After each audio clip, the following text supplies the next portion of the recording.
దేవుని మహిమ కలుగాక. ప్రభువైన యేసు నామములో మీ అందరికీ శుభమండి. ప్రతిరోజు మీరు వాగ్దానం వింటున్నందుకు మీకు వందనాలు. అనేక మందికి షేర్ చేసినందుకు కూడా మీకు కృతజ్ఞతలు. దయచేసి సబ్స్క్రైబ్ చేయని వాళ్ళు దయచేసి చేసుకోండి, లైక్ చేయండి. మీకు ఒకవేళ కామెంట్స్ కూడా ఆత్మీయమైన కామెంట్స్ రాయండి. ఈరోజు వాగ్దానం 2 కొరింథీయులు 5:17. ఎవడైనాను క్రీస్తునందునెడల వాడు నూతన సృష్టి.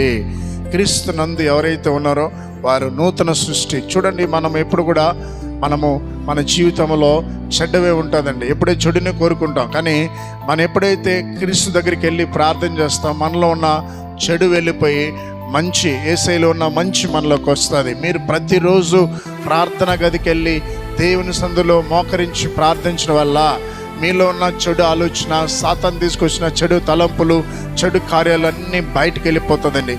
అప్పుడు యేసయ్య యొక్క మనస్సు మనలోకి వస్తుంది. అప్పుడు మనం నూతన సృష్టి అండి. అప్పుడు మన మనసు బాగుంటుంది, అప్పుడు మనసు ప్రశాంతంగా ఉంటుంది, అప్పుడు మన తలంపులు ఏ చెడు ఆలోచన ఉండదండి. కాబట్టి ప్రార్థన అనేది చాలా ప్రాముఖ్యమైంది.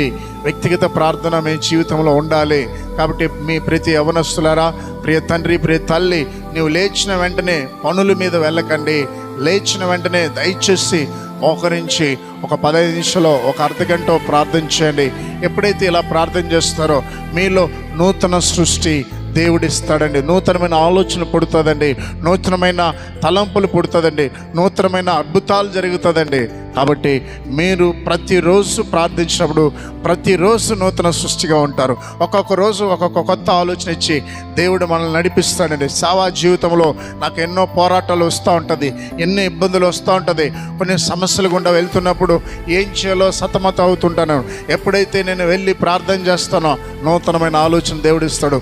ఆ సమస్యకు పరిష్కారము ఆలోచనలకు దేవుడిస్తాడు. నాతో మాట్లాడతాడండి. ఈరోజు నీతో కూడా మాట్లాడుతున్నాడు. దయచేసి మీరు ప్రతిరోజు ప్రార్థన చేయండి, దేవుని వాక్యాన్ని చదవండి. అప్పుడు మీరు నూతన సృష్టిగా ఉంటారు. అట్టి కృప దేవుడిచ్చినా ప్రార్థన చేద్దాం. తల్ల వంచండి.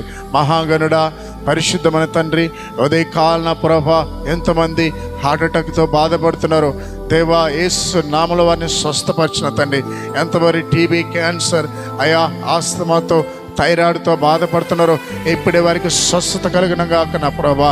ఎంతమంది ప్రభా యాక్సిడెంట్లో కాలు చేతులు విరిగిపోయి బాధపడుతున్నారో ఇప్పుడే యేసు నామములో వారికి విడుదల కలిగిన గాక నా ప్రభా. ప్రత్యేకించున్నాను దేవా, ఎవరెవరెలా గర్భఫలం లేకుండా ఉన్నారో వారికి గర్భఫలం దయచిన ప్రభా. ఎంతమంది నా తండ్రి ఎదుగున తండ్రి ప్రమోషన్ కొరకు ఎదురు చూస్తున్నారు, యేసునామములో వారికి ప్రమోషన్ దయచిన ప్రభా. ప్రత్యేకించి వాగ్దానం వింటున్న బిడ్డల జీవితంలో అద్భుతం జరిగించమని యేసునామములో ప్రార్థిస్తున్నాం తండ్రి. ఆమేన్, ఆమేన్, ఆమేన్.